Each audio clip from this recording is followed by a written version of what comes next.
Anyone taking initiative will always get criticized for moving too fast because there's always someone who wants to slow you down. In our society, we often don't take on big things because we're so afraid of making mistakes that we ignore all the things wrong today if we do nothing. The reality is, anything we do today is going to have some issues in the future. But that can't stop us from getting started. So what are we waiting for? It is time for our generation-defining great works. How about stopping climate change before we destroy the planet? Let's do big things, not just to create progress, but to create purpose. The second is redefining our idea of equality so everyone has the freedom to pursue their purpose. Facebook wasn't the first thing I built.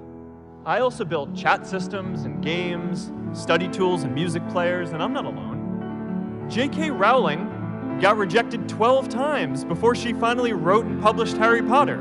The greatest successes come from having the freedom to fail.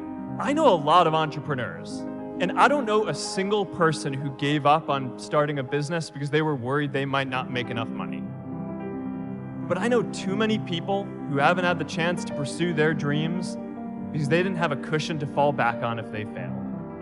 So many things go wrong when you're starting a company, and often I think people ask, what mistakes should you avoid making? And my answer to that question is don't even bother trying to avoid mistakes because you're going to make tons of mistakes, right? And the important thing is actually learning quickly from whatever mistakes you make and not giving up. There are things every single year of Facebook's existence that could have killed us or made it so that it just seemed like moving forward and making a lot of progress just seemed intractable, but you just kind of bounce back and you learn, and nothing is impossible. You just have to kind of keep running through the walls.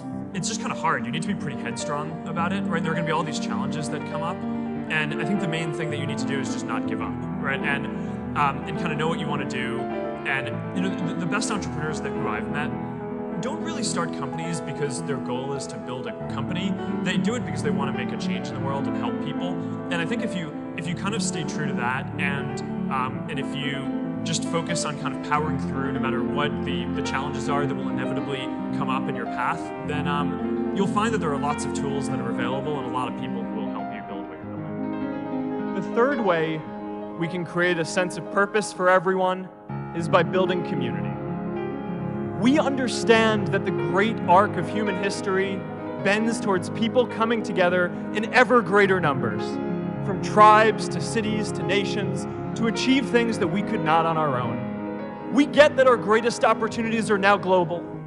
We can be the generation that ends poverty, that ends disease, a student in a dorm, connecting one community at a time, and keeping at it until one day we can connect the whole world. Change starts local. Even global change starts small with people like us. In our generation, the struggle of whether we connect more, whether we achieve our greatest opportunities, comes down to this: your ability to build communities and create a world where every single person has a sense of purpose.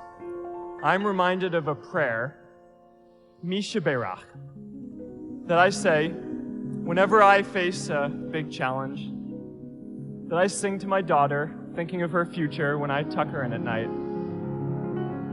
And it goes, "May the source of strength, who's blessed the ones before us, help us find the courage to make our lives a blessing."